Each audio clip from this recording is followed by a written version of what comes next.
IVM. Hi, everybody. Just wanted to ask everyone for a quick favor. We're running a brand survey right now and would really appreciate it if you could let us know what you think about the advertising on IVM. Go to ivmpodcast.com/survey and do let us know. As part of this, we'll be selecting 10 random participants and sending them some IVM swag, so do fill out those surveys. Hi and welcome to Know Your Kanun. This is Amber from Umbrella Ventures and we are here again on another episode of Know Your Kanun with the most amazing Trisha. Trisha, again, I don't need to give an introduction. We've done one episode with her, so all of you guys know that she's an author. She's now going to delve into talking about how her journey continued as an author and how copyright was one part which she learned during the process and as a publisher as well. So she knows most of the things about overall, if we say that you want to be entering the business publication. So, Trisha, handing it over to you. Thank you so much for sparing your time again and being on our show. It's we wanted to do a complete series, but things went out of hand, and now Trisha is back again because we were busy, and I was busy rather. I would say she was available. But for all the people out there, we are both second doses done, so we are emancipated people. Hence, you see us without masks in our own workspaces. But thank you, Trisha, for being here. Good to have you. I would want you to throw some knowledge on the publication sector, and I want people to know that how, when you're entering the business, copyright plays a major part in your life.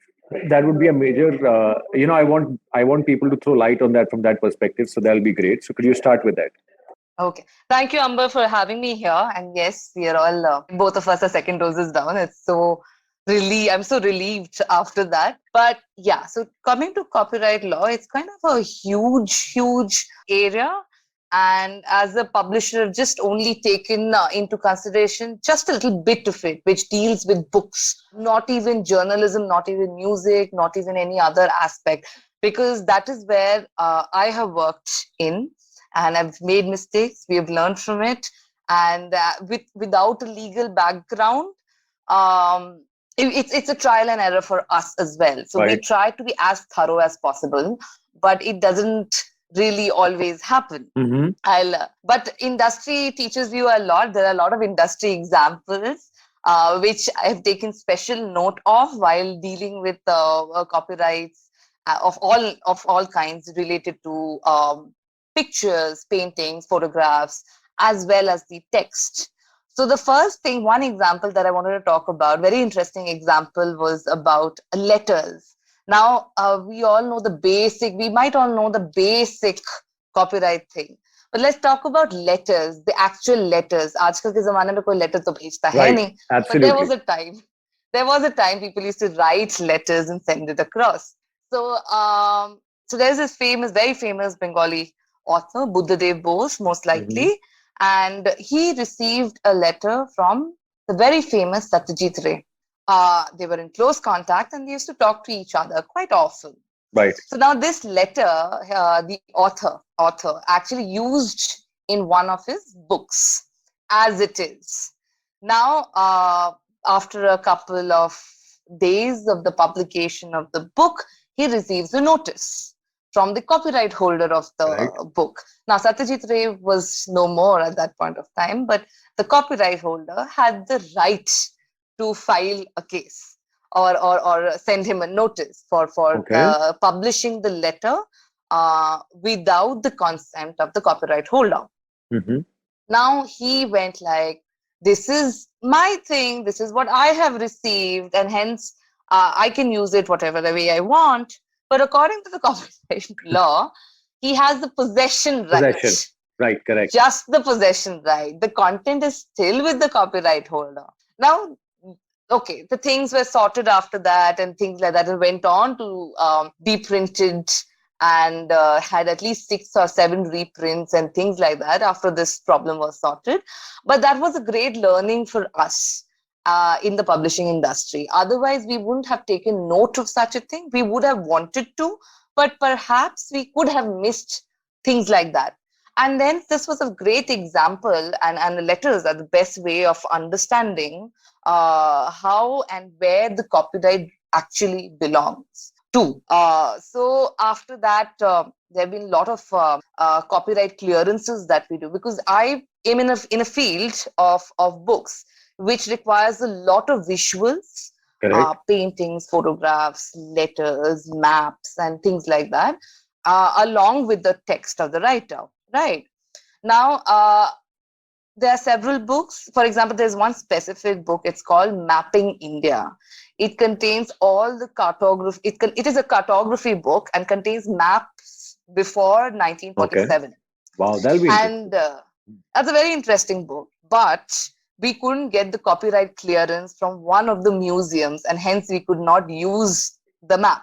Uh, we cannot really go against them, even though they were very important maps. We just couldn't, because the governing body of that museum didn't allow us to take it. On the other hand, a lot of international museums actually allowed Right. us to use that in our books. It's a big book, I think a 4,000 rupee book. Wow, wow. But there is no other book of that nature, and we wanted to include that book, but we couldn't. So copyright clearances is very important. Most of the time, I think the Indian publishing industry is stringent about it, but at times there are misses as well, and we try to rectify it.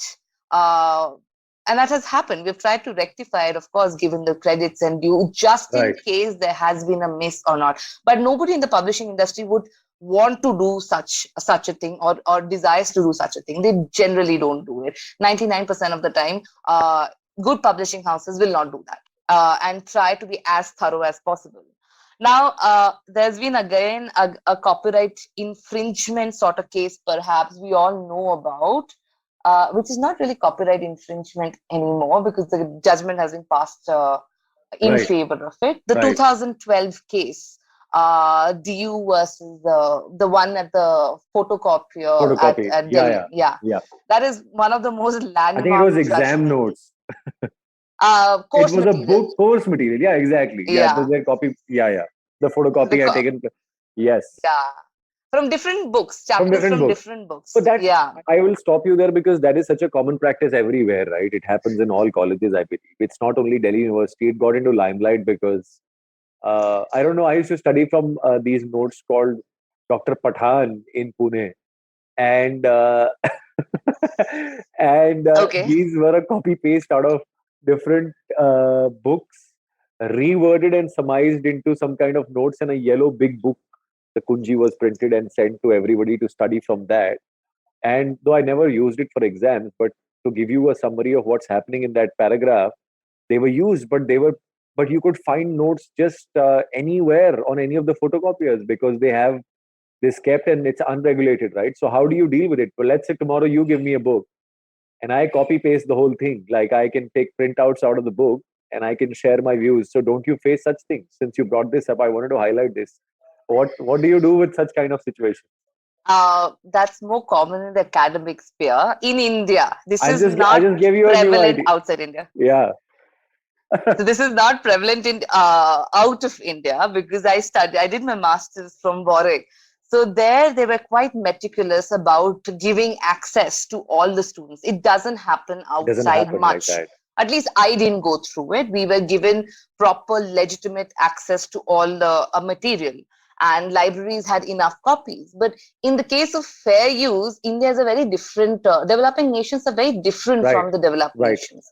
And hence, this case actually, the photocopier actually won on the ground that a lot of students cannot afford to buy the copies, and libraries do not have the funds to buy as many copies as possible to help the students. Okay.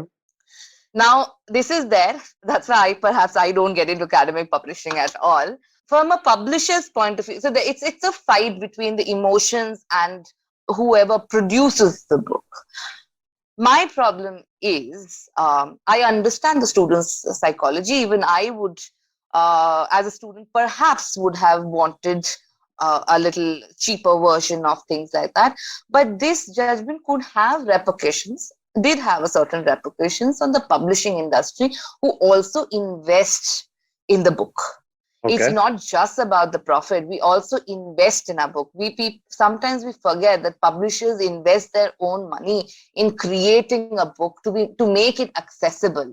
In the first case, if you didn't have the book, how would you even photocopy from it, right? Correct. So I even if it is a very small license, if it's a very small license, just a token amount, it's at least something we would have expected out of respect. Right. I would have thought so. And that's why perhaps the case was done in the first place. It's not just about the profit, perhaps. Now, I'm talking from my perspective, not talking from the multinational's perspective. I'm talking from my perspective.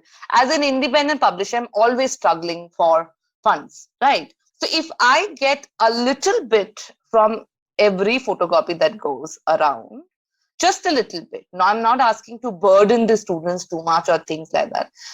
I would still feel that I'm getting something in return. For an independent publishing house, even small amount of money is important for us to have the cash flow going. Right. So keeping that in mind, I don't know what exactly is happening in the academic space, but it was kind of an eye-opener because most of my books in the arts sphere actually go to universities and colleges. So I don't know if that's happening, but over the years, library procurement has gone down. I have seen the library procurement going down, especially during pandemic and everything. It has completely gone down.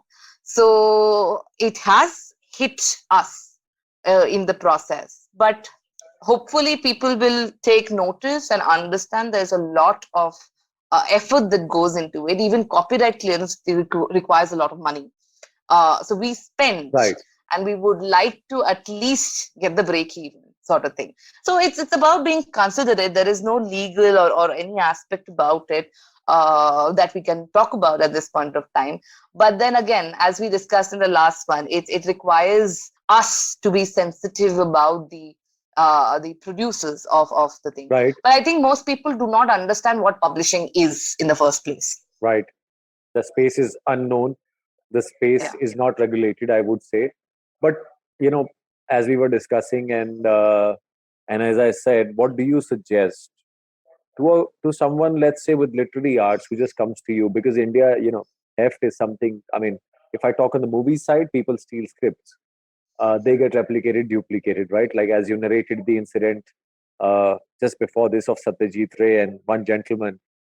Scripts also get jacked down. Like somebody might just steal your script or might just copy paste it and name it as if it's their own, right? In books also, I'm sure at the time of inception, if the blueprint which is being penned down, without being published and all those legalities being done, what do you suggest to someone? Because see, now you are established publishing house. You are someone who's been doing this business for a while, and you know some of the nuances. What do you suggest to someone who has no idea, comes from scratch, and but I'm sure is a great literarian or a great author or a great writer? Sometimes there are content writers who tend to write scripts, and they work on an idea, but the idea has to be penned down to be converted into a copyright, right? And then there is a dispute between the content writer and the gentleman who had the idea. So in that space, how does publishing work? Because I'm sure copyright takes a while for it to get formalized.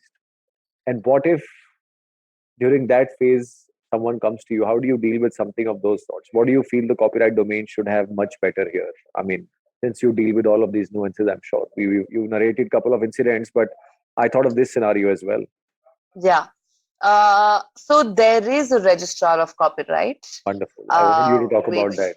Yes. Yeah, it is there, but there are a lot of problems that could crop up for a first-time author or any author who approach a publisher. Now, the first thing is to be careful, right? The first thing about copyrights, first thing about personal safety is about being careful. So, most publishers will first ask you for a couple of chapters, as I mentioned the last time. They will just ask you for a summary of the book and a couple of chapters. Never again, we will never ask for the complete manuscript or a book which has been written already, right? So, but then again, the trust is a very important thing which comes after this. Only when a publisher goes through the first 3 chapters or perhaps the synopsis and they like the book, only then they ask for the full manuscript. Okay, to understand whether the 4 C's of publishing, of selecting a manuscript is being qualified in the process. And then we have a contract. It's the author-publisher contract. Now, a good publisher will never, for the sake of their own reputation, will never do something of that nature, of stealing somebody's manuscript or things like that. We would never do that because our reputation is at stake in the process. We don't want to be pulled in some plagiarism case or things like that. We want to publish good books. So we are generally careful about this. But after the book is published, there is an option of getting the book registered by the registrar of copyright, at the registrar of copyright. Now, there is also a Delivery of Book Act, which after publishing a book, every publisher will be sending it to these, I think, 4 or 5 bodies, 4 or 5 libraries, which also marks that these books are published and are available, sort of thing. So, but Registrar of Copyright, if you go to the Registrar of Copyright with your manuscript without giving to the publisher, you will get the copyright and things like that. But if you make any changes on it, it will be an infringement on copyright, sort of thing. Absolutely. You cannot make changes. And when you enter a publishing house, you will go through the editing process and things like that.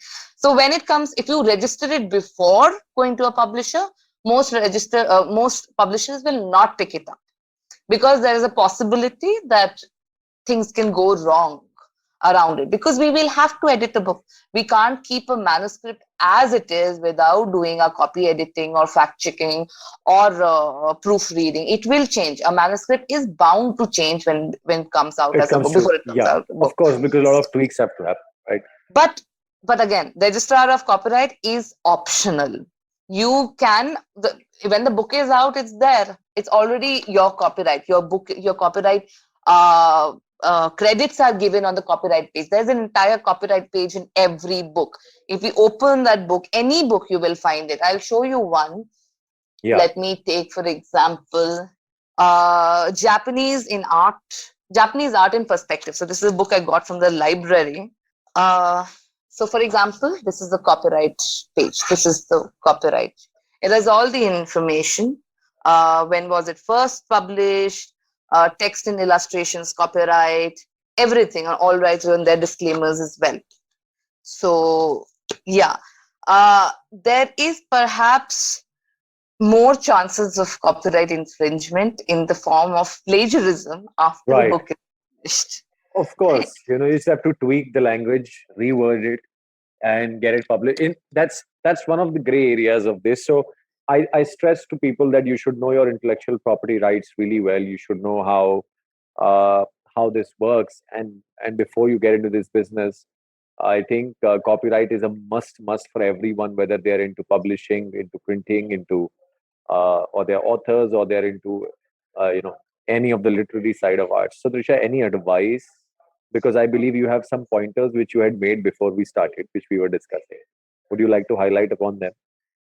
The first thing I'll tell you, any book on copyright law is very difficult to comprehend. I was breaking my head when I started off. Ye kya hai? What is it? Because the legal aspect I don't understand, the legal language I don't understand. So there is perhaps, I don't know, except for the WIPO course, there is perhaps nothing which really, there is nothing perhaps which tells us clearly, with non-legal background, what copyright is and how do we deal with it. Plus, there are so many things which I get to learn after experiencing them. For example, let's take for the what do I take for an example? Let's take the case of the copyright clearance sort of thing, which we do since we work with a lot of museums and we have to clear a lot of copyright. The thing from Wikimedia Commons, the use of Wikimedia Commons and versus the use of the real photograph from a museum. Okay. Now, if an image is on the Wikimedia Common, you will get an image. Generally, it's an image which is of a lower grade. It is not of the proper size and format that we require to print in a book. For example, we need 300 dpi of any image minimum to be published in a book. Now, many times we tried, a lot of people would have done it. I'm giving up what has happened. Many people might have used these higher grade also from the university, from the museum website or things like that, thinking that since it's on Wikimedia Commons, it's available, right? Now museums have become much more aware of this, and now it's not possible, but earlier it could have been possible. Plus, there have been times when we faced huge problems in claiming of copyright. For example, we were doing a book on Red Fort, and we wanted a picture of the Kohinoor. Yeah, but it's into It was not. It was not. Yeah, I think you cannot. I think you'll have to go through a tedious process to be able to, I think, even use that. Yes. So we had to send the dummy of the book twice, and we wrote to the museum literally 5 times, asking telling them what the purpose of the book was and things like that. And after 6 to 9 months, we got an image of we got the image of the Kohinoor, but it was terrible. It could not be printed because there was reflection on the Kohinoor. So we had to go back, again shoot it on a black base or a non-shining base, and then put it on a picture in our book. This was perhaps one of the first pictures of Kohinoor to be published in a book. Oh, very nice. So we've faced problems like these. Then there could be there's a problem of plagiarism, as you know. I don't want to take names, but we do not want to distribute our books in a certain region, right? Because we know once a book goes there, it'll be plagiarized. It'll definitely be plagiarized. So that's why we don't want to even send our books or distribute our books to a certain region. But we can't stop it because there is to and fro happening from that region, and so this happens. Plus, you see the plagiarized books on the roadside. Right. You'll see most of them used to be plagiarized. Now I don't know. And you could actually identify these plagiarized books because the paper was not the same quality and things like that. So that to deal with that, we started using holograms. So if any of our books do not have the authentic holograms, it's a plagiarized piece of work. So that's how we have been able to identify which is a plagiarized book, which is not. Absolutely, Trisha. Thank you so much. We've had a great interaction with you. I have literally had the pleasure of not talking on the show this time and listening to you. Usually it is the other way around. So it's good to hear someone else's voice, because this is one area which I'm not very well versed with. So thank you so much for literally pouring in that piece of information. And since she has spoken so much about this, I think there is a part 3 also coming, but this will be in the next month, where we'll have Trisha talk about publishing, I think from an IPR perspective altogether, because copyright is just one part of it. I think there are a lot of things when it comes to writing, and maybe you can guide our audience, someone who's into the literary or artistic field, to know how to pen their words also, because that makes a lot of difference when you're an author. And when these 3 drafts you spoke about, that's an interesting field from a law perspective also, because it might happen that I know that if you have 2 to 3 copies, even if one copy goes out, the rest of them are trashed because your work is done with.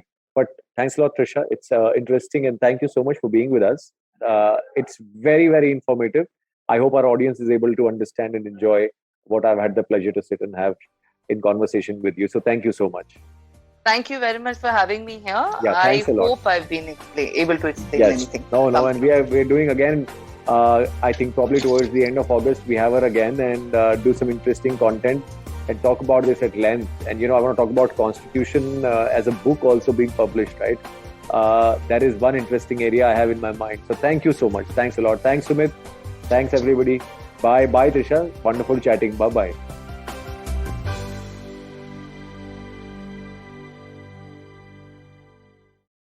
Hey, it's been another great week on the IVM Podcast Network. On Cyrus Says, comedian Sahil Shah joined Cyrus and Antrish for a hilarious Cock and Bull episode. Marathi Kirkiton, our latest show, is all about Marathi culture, tradition, literature, cuisine, and more. To make your rainy day better, hear from Manik and Dr. Rajiv Deshmukh sharing their beautiful moments in this first episode. Avinash Pant from Facebook shares his journey in the advertising industry on Filter Coffee. On Storytellers and Storysellers, Vineet talks to Asad about leveling up as a musician, going from DJ to producer. On Tere Mere Raste, we revisit Amritsar's bloody history and mesmerizing glory. And on Storytime Tamil, a parable narrates a lesson on having restraint. Do follow us on social media. We're IVM Podcast on Twitter, Facebook, Instagram, and LinkedIn. And remember, if you're enjoying this show or any other show for that matter, please do tell a friend. Word of mouth is the best way to spread the word about a podcast you love. And finally, we'd like to thank our sponsors this week: CEAT, Cred, Global Victoria, Bank of Baroda, Intuit India, and CoinSwitch Kuber. If you're a cricket fan, check out Edges and Sledges, India's favorite cricket podcast. The podcast focuses on Indian cricket, the IPL, and has a ton of banter both on and off the field. We talk about the week's biggest cricket stories with current and ex-international cricketers, coaches, or sometimes just between us. And it's hosted by me, DJ. Me, Varun. And me, Ashwin. New episodes release every week. You can catch us on the IVM Podcast's website, app, or wherever you get your podcasts from. Check out the Edges and Sledges Cricket Podcast. A wise man once said, traveling, it makes you speechless, then turns you into a storyteller. Well, listen to such travel stories and experiences exploring India on the Musafir Stories with us, Saif and Faiza. Catch us on the IVM website, app, or wherever you get your podcasts from.